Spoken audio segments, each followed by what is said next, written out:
Dr. Byron Hyde, welcome to Gothenburg. I'm glad to be here. It's an absolutely gorgeous city. Thank you. Can you briefly describe what constitutes the illness of ME?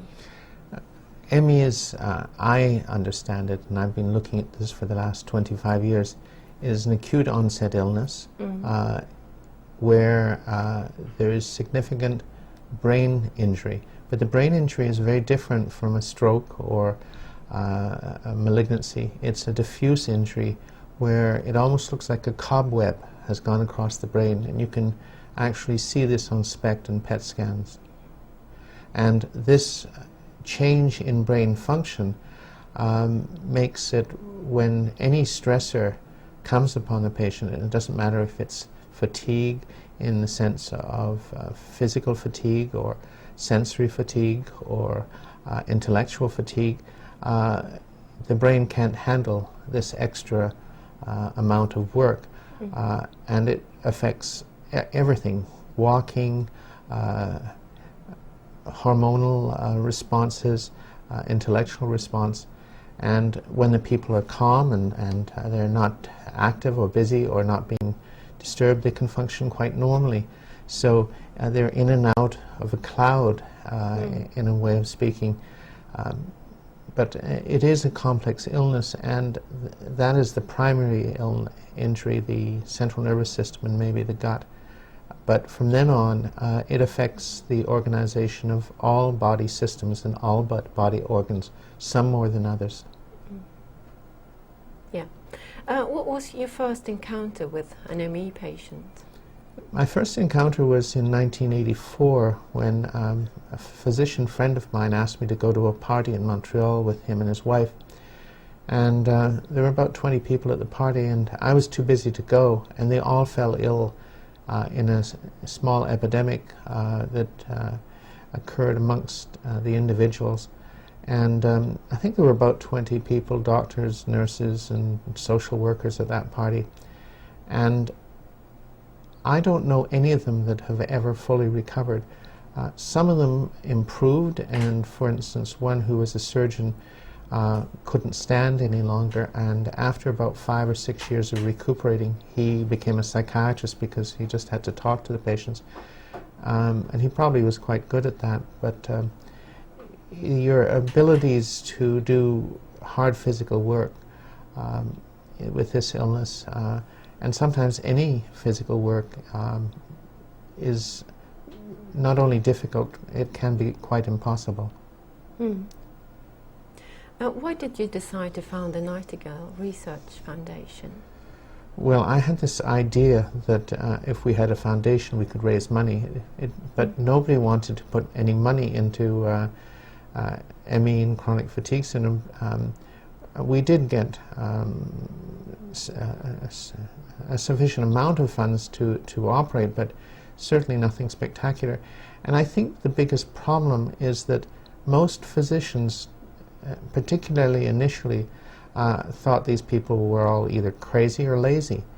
And so I had no intention initially of spending full time in this. I really thought I'd spend 2 or 3 months learning everything there was to learn about it. And it became actually quite exciting, and the patients are very exciting. And if you really want to learn medicine as a physician, this is a wonderful profession to go into, because these people have everything going wrong with them. And just the ability to look at them, individuals, as a physiological person, and the abnormalities that develop, it is quite amazing, the amount of pathology. And so it's a very challenging and interesting kind of work. Yeah. What kind of work do you do in the Nightingale Research Foundation? Well, we're a very small foundation, and essentially, initially, we looked at thousands of patients who were ill, and we did a pretty good epidemiological base. But about 7 years ago, we decided to stop looking at so many patients and spend more time on individual patients and do what I call a total body examination. And so we literally, using modern technology, look at every organ in the body, the brain, the thyroid, the kidneys, the adrenal glands, all of the hormonal glands, the pancreas, the muscle, the lung and cardiovascular system, and put them all together. And it was really looking at the whole body from a technological point of view. And it's then that we realized that anyone that has brain dysfunction, almost all of the people that we can show measurable brain dysfunction and these disturbances in the brain specs, almost all of them have major thyroid disease. And the other thing we learned at that time was that the regular thyroid tests, like thyroid stimulating hormone and T3 and T4, this is thyroglobulin, and the thyroglobulin, when you remove one of the iodines, they tended to be normal, and so in blood serum. Yes, in the blood serum. So physicians tended not to look further. But when we started also looking at the echoes of these thyroids, we found almost, I think it was 70% of them were hypotrophic, meaning they'd shrunk.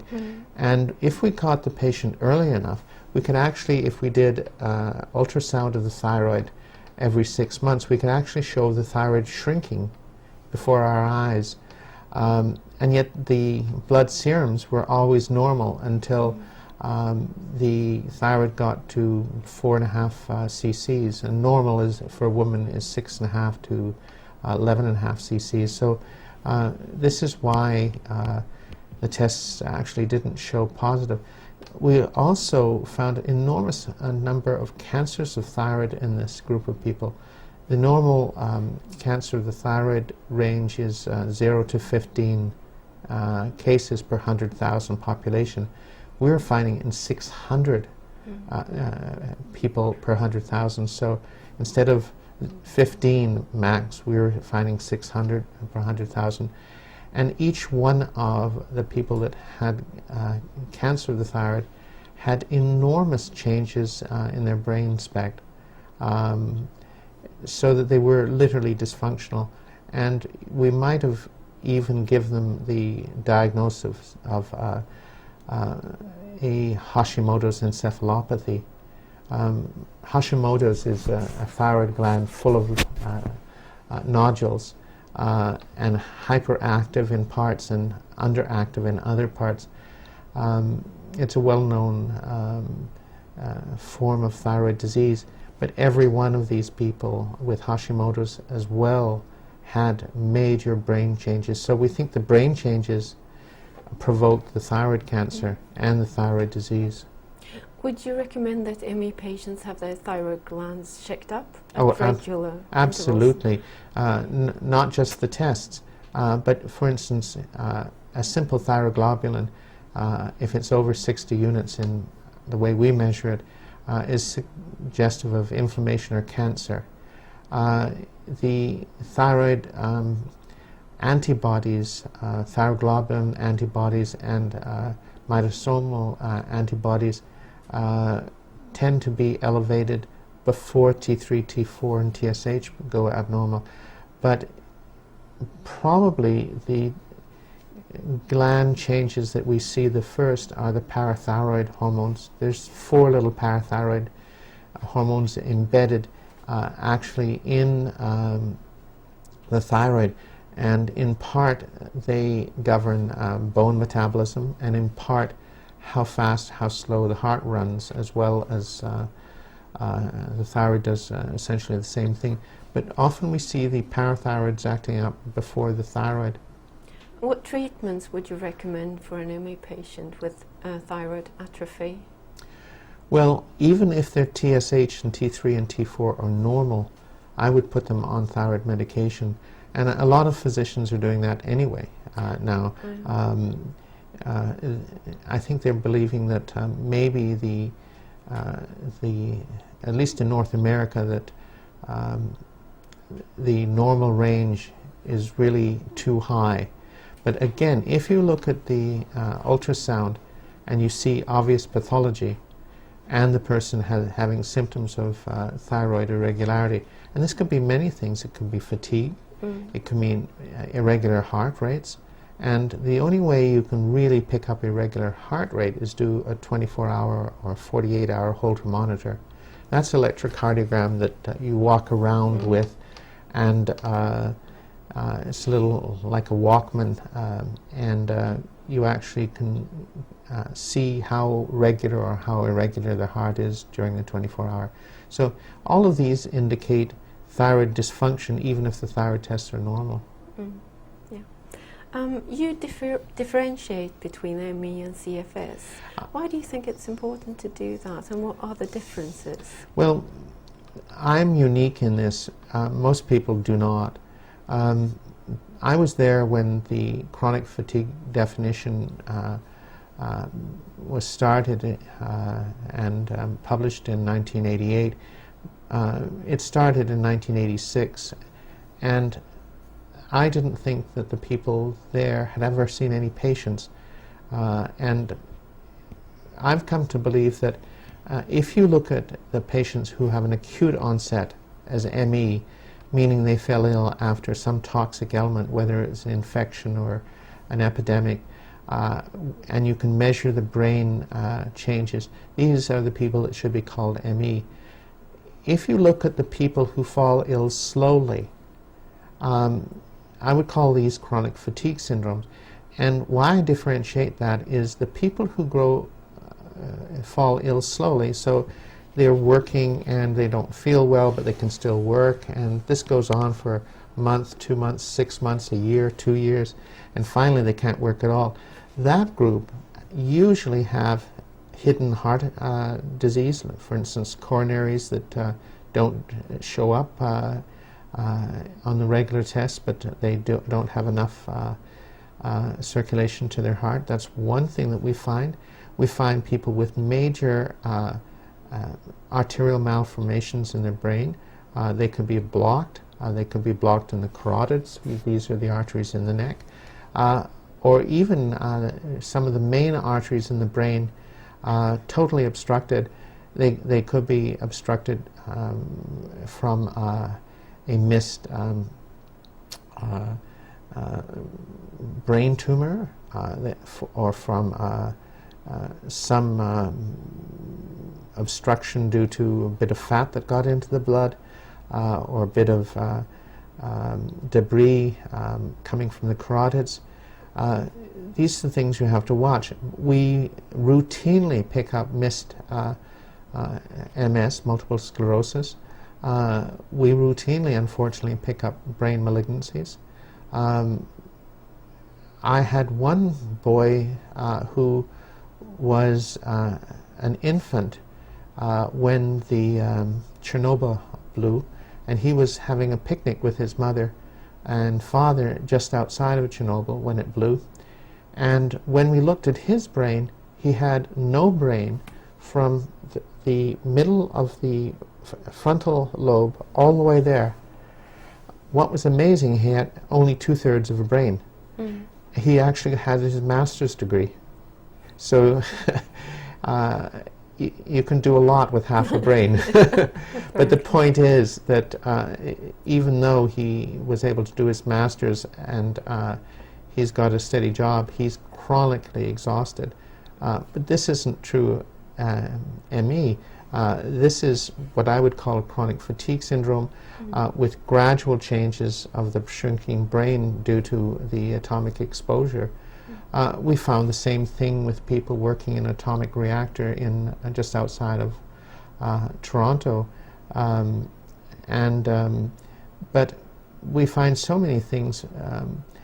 The thyroid disease is one of them, but the worst thing that we see in the slow onset are the malignancies, the progressive brain diseases, the progressive cardiac or vascular diseases, or severe adverse reactions to long-term use of certain drugs like NSAIDs, even certain antibiotics that I mentioned yesterday that people are on for a long time can cause chronic illness.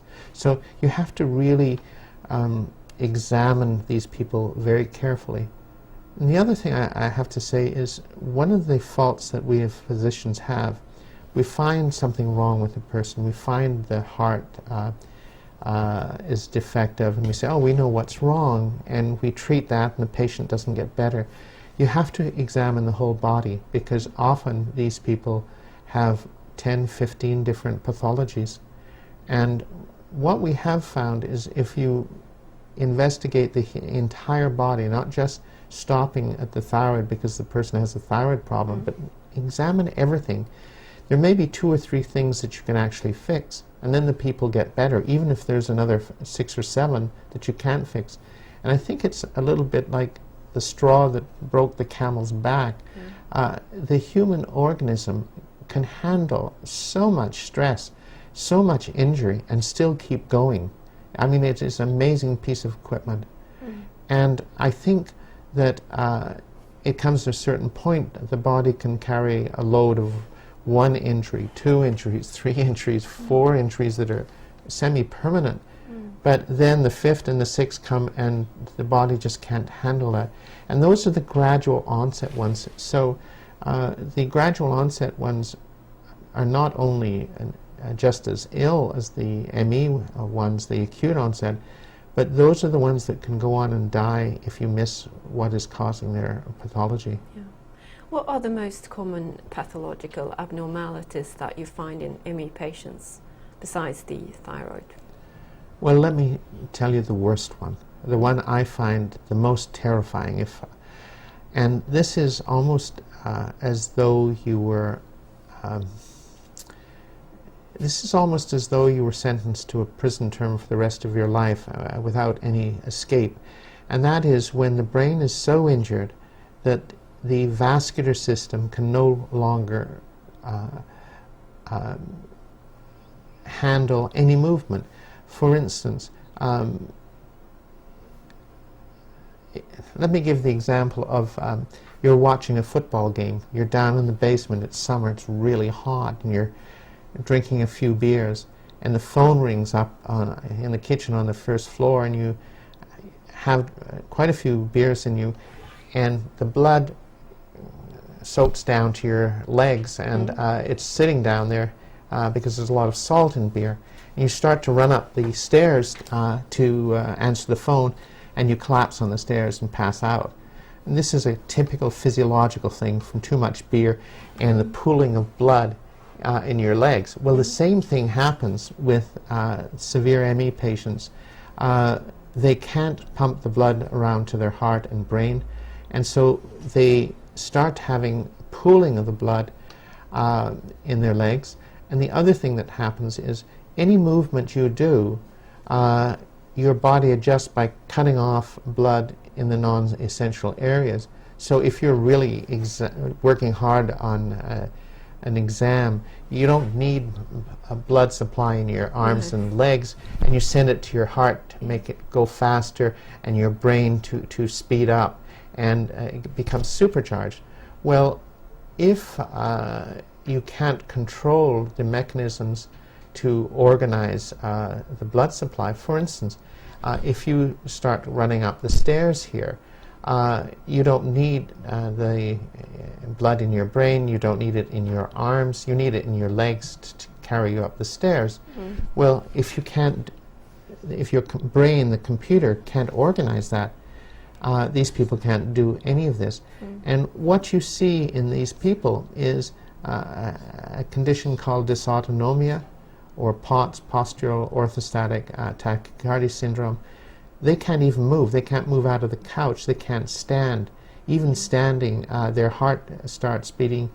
Normally, a heart would beat at 60 to 80 beats per minute. Just by standing, these people's heart may go up to 160 beats per minute. And when your heart beats that fast, it doesn't pump the blood out, and so the blood doesn't get to the arms or the brains, and you collapse. So you have to lie down.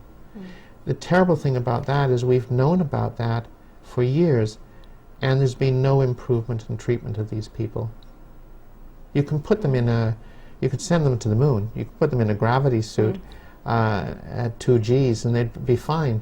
But you can't walk around in a gravity suit all the time No, unless you're a spaceman. No, that's no way to live a life. Yeah. But what types of treatments do you find helpful to ME patients in general? I don't think there is a treatment that helps in general now. Dr. Kenny DeMeyerleer has treatments, and he's going to discuss those, and he's got some excellent suggestions. I don't actually do treatment.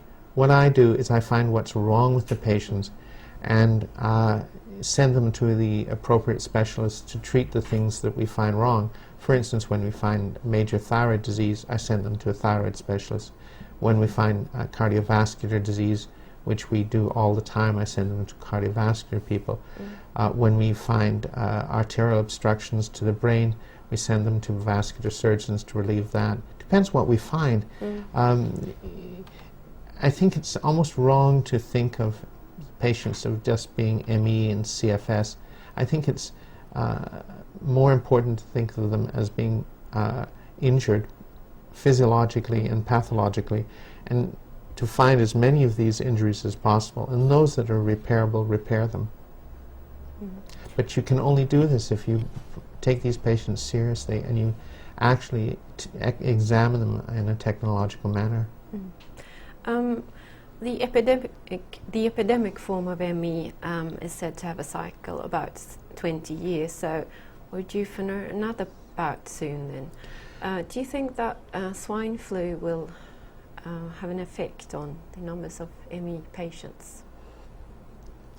I don't know very much about swine flu, except they're suggesting that pregnant women get this swine flu immunization. This scares the hell out of me. And the reason it does is there is a lot of mercury in one of the swine flus. And if you're pregnant, there is a lot of talk of mercury being the cause of autism in newborn children. The trouble is, if I'm wrong and it doesn't cause a problem, then we're putting the women potentially at risk. But if I'm right, the government's not going to do anything. No government in the world is going to do anything if there is an epidemic of autistic children who arrive 1 or 2 years after. The parents with an autistic child are treated terribly in Canada and the United States, and anything that is suggestive of causing autism should be looked at very, very seriously. I have to mention that as far as I'm concerned, in the United States, approximately 30,000 people die of regular flu every year, and it's never in the newspapers. Yeah. And this year so far, in the last 8 months, there's been something like less than 200 people, so in 8 months, 200 people who've died. Most of those had serious illness, apparently, with other illnesses prior to their deaths. Well, when you compare 30,000 dying and now 200, it doesn't sound to me as though it is a very dangerous flu. No. Okay. What's your estimation of the prevalence of ME in the world today? I couldn't even begin to estimate that. Is there a difference across the globe? Are there areas more heavily afflicted? I know individuals say there are, but for instance, if you look at MS, it's traditionally been said that individuals with MS, multiple sclerosis, have a huge prevalence around the North Sea. So any country, Scandinavia, Holland, Scotland, Northern England, Iceland, would have a huge number of cases, and where these people immigrated to, you'd have a lot of MS. some people have said that this is also the area where there's a prevalence with ME and CFS type illnesses. ME does correspond to MS in certain ways. For instance, they're both chronic brain illnesses. If you do a spinal tap on an MS patient, multiple sclerosis patient, and look at the serum, there's what is called oligoclonal banding in it. If you take and the oligoclonal banding is typical of MS because you get brain damage, and the oligoclonal banding is from the brain damage. If you do spinal fluids on early ME patients, you get the oligoclonal banding too. So you have that similarity between the two diseases, and Kenny DeMarlier, I believe, mentions that there is an increased number of people in the same area. So it may somehow be associated, but I don't know. I really don't know.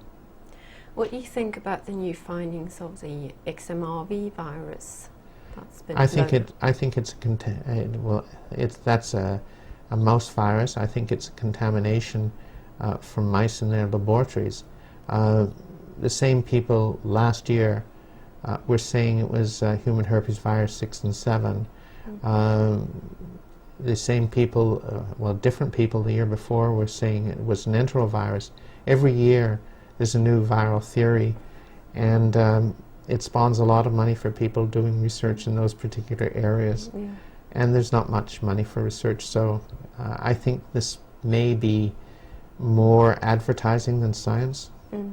So if you would speculate, what is the culprit? Who's the culprit then behind ME, I mean? Well, if you're looking at an epidemic ME, you can only have epidemics in viruses or infectious agents that have a short incubation period. Enteroviruses have an incubation period of 2 to 6 days, and that will you can spread the infection one person to another in a small group. Human herpes virus 6 and 7, the incubation period is about 10 to 12 days. It's almost impossible to do that.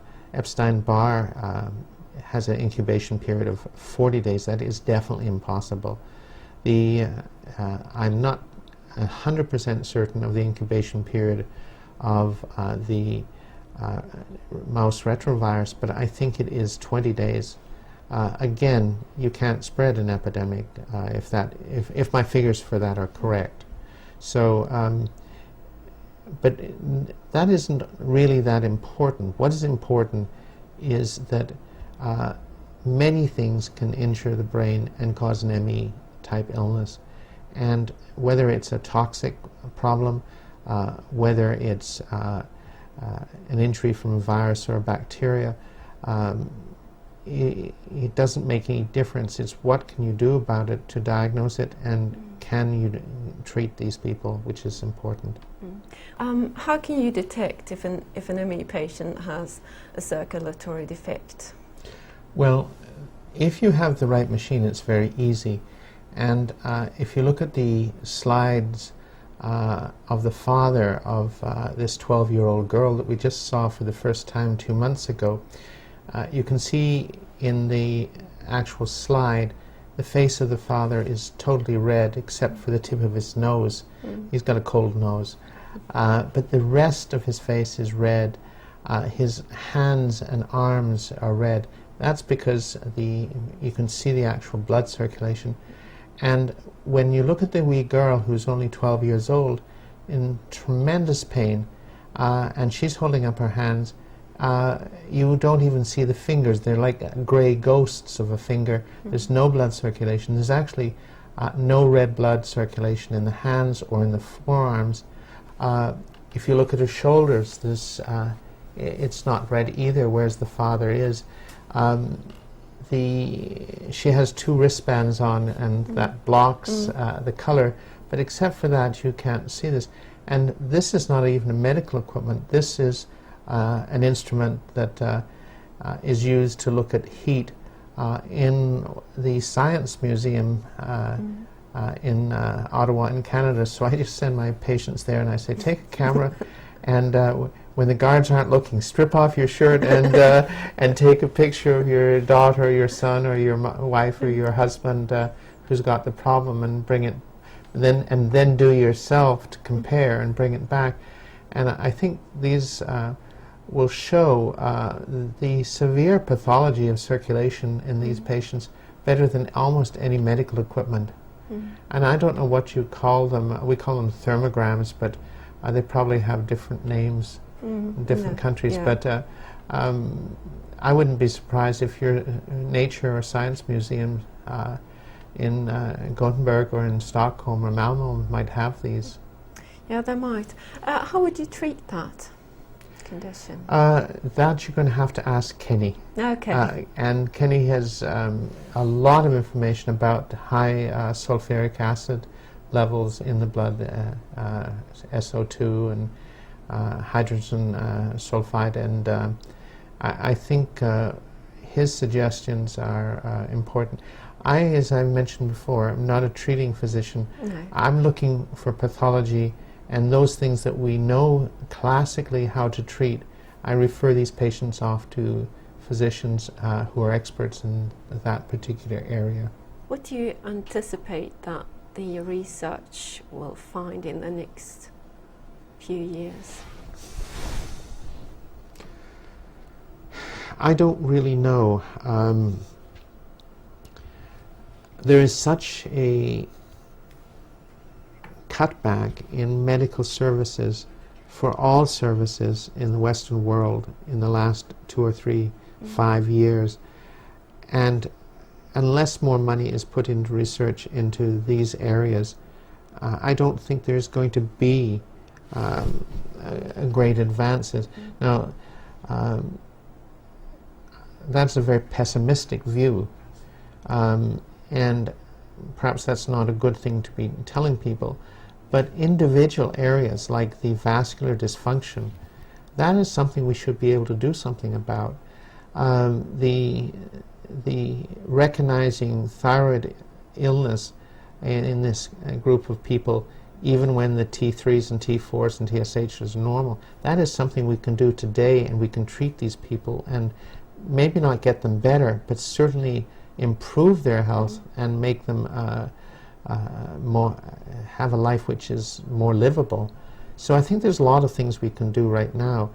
I think we have to be frightened in times of economic dysfunction like we are in now, because they will put money into only the obviously necessary things, heart disease because that's obvious, cancer in certain areas, but they'll back off on cancer of the breast for women and things which are very important, but don't have the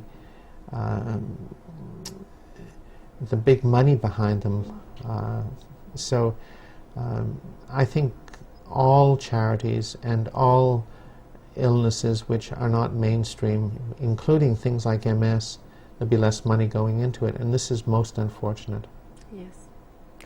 Well, I hope that won't happen. I hope I'm totally wrong too. Thank you so much for talking to me today. It's Dr. been a great Byron pleasure Hyde. talking to you.